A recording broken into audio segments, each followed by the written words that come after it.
ରାଜ୍ୟରେ ପ୍ରଥମେ ଜେନ୍-1 କରୋନା ଆକ୍ରାନ୍ତ ଚିହ୍ନଟ।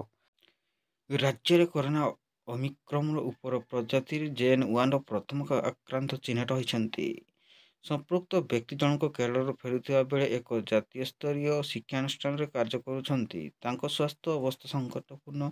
କୌଣସି ସୂଚନା ମିଳିନାହିଁ। ତାଙ୍କ ସମ୍ପୃକ୍ତ ବ୍ୟକ୍ତିଙ୍କ ଜଣକ ଜେନ୍-1ରେ ସଂକ୍ରମିତ ଥିବା ଜୀବବିଜ୍ଞାନ ପ୍ରତିଷ୍ଠାନ ପକ୍ଷରୁ ସ୍ପଷ୍ଟ କରାଯାଇଛି।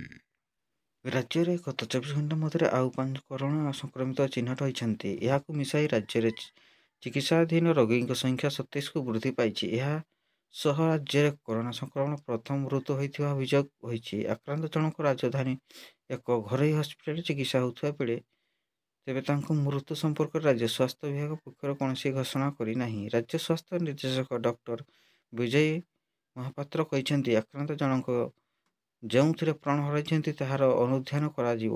ତାଙ୍କର ଏକାଧିକ ଜଟିଳ ରୋଗ ରହିଥିବା ଡେଥ୍ ଅଡିଟ୍ ପରେ ସବୁ କିଛି ସ୍ପଷ୍ଟ ହେବ ବୋଲି ଡାକ୍ତର ମହାପାତ୍ର କହିଛନ୍ତି।